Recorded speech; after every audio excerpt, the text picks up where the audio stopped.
Listen to this episode if you are interested in hiring for your business, but you're unsure if you want to hire an agency, a random person, have somebody on your team, but you're just unsure of where to actually start. This is such a great question. It's a question that I had earlier in my business, and it's one that a lot of my clients ask as well. So if you're drowning in all of these to-dos, you feel like you're finally ready to start hiring. Now you're like, all right, where do I start? Should I hire somebody onto my team? Do I need a virtual assistant?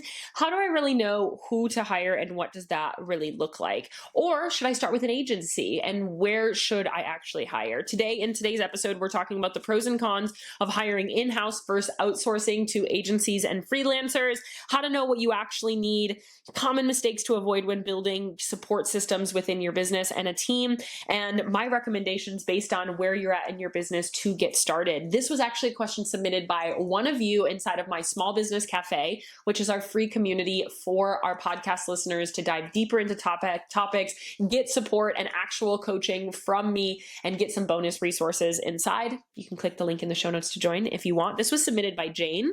She said, I am starting to feel capped with my time and I know I need to outsource. Do I hire an agency, a random person to help, bring somebody on my team? I don't want to spend a bunch of money, but I know I need help.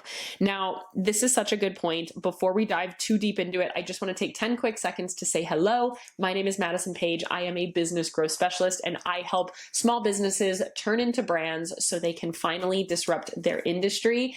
I like to teach in this fun, conversational type of way. You won't hear any of those stuffy, overly scripted episodes around here. I want it to feel like we're really sitting down, sipping on a cup of coffee and really chit-chatting with each other.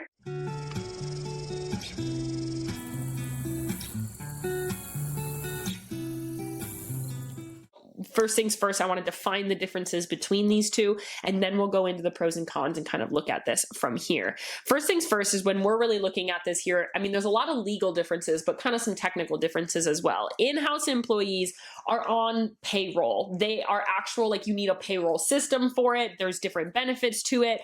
They're typically part-time or full-time, but they're like deeply integrated into your team. You fully train them. That is basically hiring anybody out there. That is hiring somebody that is not affiliated with anybody else, and you are actually putting them, basically the difference is putting them on payroll, which means you need some sort of payroll like system in order to do that. When we're talking about hiring an agency or a contractor, this is basically like specialized expert or team support. A lot of times this is either project or specific skill related stuff. It's kind of like this external support. A lot of times this might be a virtual assistant. This might be a social media management agency. This can be a creative agency. Basically, it also can be somebody that's just a freelancer that's designing, something for you that you have. Both of these absolutely have value. It's just about what you actually need, what you're looking to really outsource. It's not really a matter of which is better or worse. It really is fit to what your brand really needs. And it is an important distinction here. So some quick pros and cons, and then we'll get into my overall recommendations. The first one of the in-house employee. Again, some pros are going to be that these people know your brand and your brand only. Usually it can be full-time, it can be part-time, but this is really bringing somebody into your team. You have complete control over what you're doing. They are an employee. They're easier to train into your systems. You get to kind of set up that structure. You get to tell them exactly what to do. These people most of the time have more availability and flexibility for you in your day-to-day. There's a lot less rigidity when they're actually on your team, because even if you're just outsourcing 2 days a week that they come in and they do something for you, this is really having somebody come into your team. Some of the cons here is that the payroll, the taxes, and the benefits, like a lot of the admin side here does add some level of complication. There is a fee to having somebody manage your payroll. There's like some other areas here from a little bit of like a logistics standpoint that adds a level of complication. The next one is that they can be very time consuming to train or manage. Some of these people might not actually have full experience in what you're hiring them for. So it can take weeks to maybe months to get them fully integrated into your systems, your processes, with your strategies and exactly what you want them to do. It's not something that you can just hire them in and be like, okay, yeah, go for it. Like, because these people might not actually have the skills that they fully need in order to understand. Another con is that a lot of times in this area, you have to hire fast and fire fast as well. What I mean by that is you might not find the perfect fit on the first go around, depending on the product, depending on like the things that you want them to do. If you're hiring a marketing specialist, you might bring them on and just realize that your visions are totally different. If you're hiring a creative specialist, they're coming into your team to really manage the creative side of your business or a strategic side of your business. You guys might just like not align. So you might have to really get used to hiring fast and firing fast. Now, when we talk about an agency, a VA, a social media manager, a designer, things like that, the pro here is that a lot of times they are specialized support. They know exactly what you're doing. They've been in your systems before. They've been in your softwares before. There's quick, fast implementation. So if you need like, oh my gosh, I'm swamped, it's the middle of November and I need somebody right now, maybe having a specialist is exactly what you need to just be like, here, take it, and we'll deal with it later. A lot of times you don't need to do too much training. You need to get them integrated into your vision, but you a lot of times don't need to do too much training because they understand marketing and they have a lot of other clients. A lot of times there's no extra overhead costs other than what you pay them. Again, it's just, they are a completely independent contractor. So it's just an expense that you're paying to pay them. You don't have to have those payroll and other admin pieces. It also usually requires a lot less hands-on management because they are being managed by their own leader. You oftentimes don't need to manage them once they're kind of in your system or in, the structure of really understanding your brand. They're kind of good and they can kind of go from there. Some cons here is they might not want to actually follow your systems in your softwares. They probably already have their own process. And so on things like marketing, if you already have a strategy, if you already have like some pieces throughout, like for me, I have a very integrated marketing because I teach marketing. I have a very integrated marketing strategy. So if I were to hire an agency, I would need to know that they were going to adopt my marketing strategy just because my marketing strategy works. I know that it works. And so it would be a little harder to adopt and to hire an agency for me to do my marketing because they might have a different vision, they might have a different style, and I can't adapt their vision, their style, and their strategy or their systems too much. The next one is that there's much less control over their actions, requirements, time that they work, because they do not work for you. They work on their own schedule. You're basically working alongside of each other. So you can't tell them that they have to work within these hours or that they have to have something done within 48 hours prior to. They're basically on their own system, but they're working with you, not for you. So there is a big difference there. And then last but not least, these people are often a little bit more expensive hourly just because they are specialists. They are somebody that is, they are specialized in their field and they are self-employed as well. So that comes with other things from there. So how do you really decide here? I really think at the end of the day, you have to look at what you're looking to hire for. What are you hiring for? And I think there's a big question here as well that poses, what do you hire for first? So Jane, you didn't give me too much context on what you're trying to hire for. You say that you're feeling capped with your time and you need to outsource. Now, there's a couple of different areas that you can outsource. One is like labor, which is production, which is shipping, which is, actually getting orders out, some of that. There's also admin, which is going to be more of a virtual assistant that can answer some of your emails, do some customer support, things like that.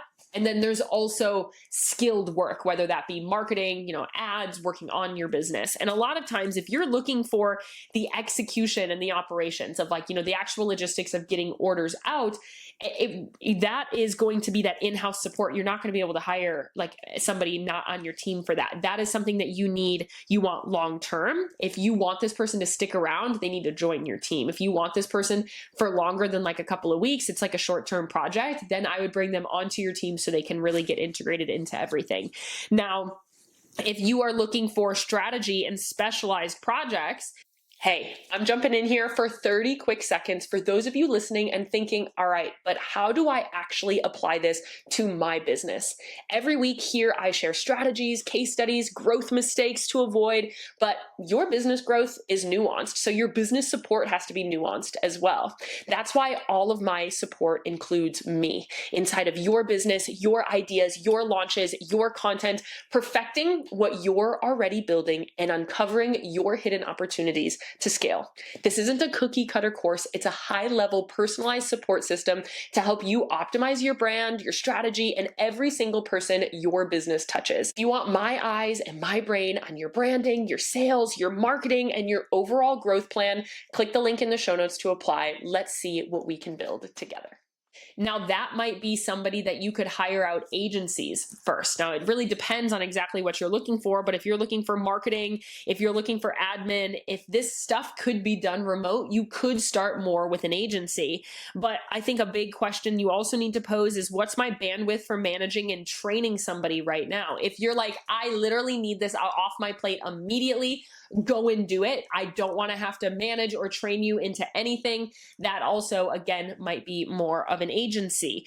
And then another one is this a core function or a temporary need? If this is just a seasonal thing, you could have somebody come on as like an independent contractor. If you're just hiring for holiday help, like if you're just hiring for the couple of weeks around Black Friday, that you could have as like an independent contractor. It doesn't, which is more of an agency or a freelancer. They don't need to be brought onto your team. Now, if you want these people to grow with you, if you want these people to have like an overtime, you're going to grow with them, you don't want them to leave every few months, then you would want to bring that person on to your overall team. So I guess as a good general overview of my recommendation is, if you're early stage business and you don't really know yet, but you want to hire for more of the admin and the marketing side of business, I would start with a contractor. When you have a steady revenue and your systems are clear and you know how to really strategize and train and like know exactly what you want these people to do, then I would start building an internal team that sticks with you and grows with you.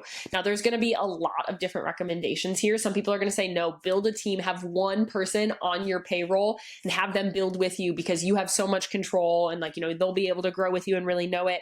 You also can do a hybrid model here of having a VA that does your email inbox and like they make your product descriptions and things like that.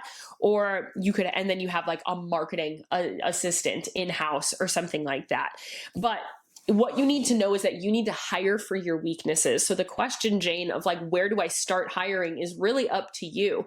A lot of times I recommend people hire the production and the shipping out of their business right away. If you don't have a fulfillment center, a 3PL, or somebody else manufacturing a product, like that is a really easy way for you to get that stuff off of your plate. To start, if you aren't already having somebody else manufacture it or having somebody else fulfill your orders, that is something that is really helpful. Or you can hire somebody in-house to do that. So you can have somebody come to your studio, come to your, wherever it is, whether it's your garage, a studio, your office, to actually fulfill these orders. You can also hire somebody for that. I think that is a great first step.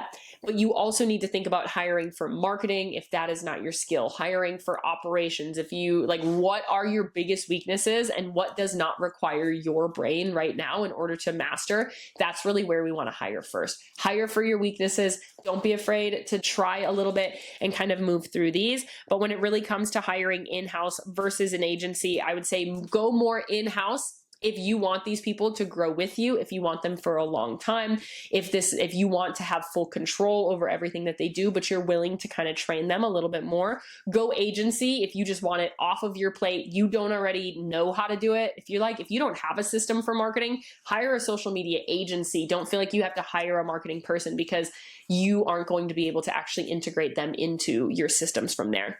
If you want to be able to ask me questions, please click the link in the show notes, join the Small Business Cafe, which is my free podcast community that is diving deeper into today's episode and every other episode before this. You can connect with other small business owners as well as we have monthly live coaching calls within this container, just so you can get some added business support directly from me. And anytime that I ask, all of our coaching session episodes are all from some of our community members in there as well. I hope that this was helpful for you. I hope that you enjoyed learning a little bit more about how to start expanding or starting a team in general. It is so important. It makes such a big difference when you have to know at a certain point that hiring is what is going to be able to allow you to scale your business. Because if your time is capped, you cannot be working on your business enough at the end of the day. You have to be able to work on your business. You are the leader of your business, not the labor. I hope you have a wonderful day. I love you. I'm rooting for you, and I'm in your corner always.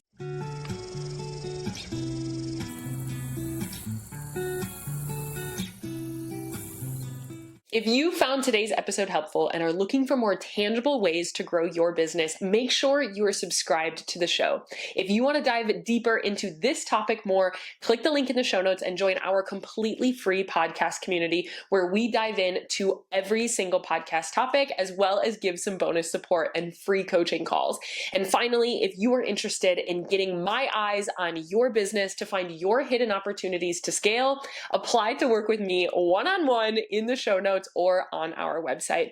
Remember, it's not enough to listen. Don't forget to implement too. I love ya. I'll see you in the next episode.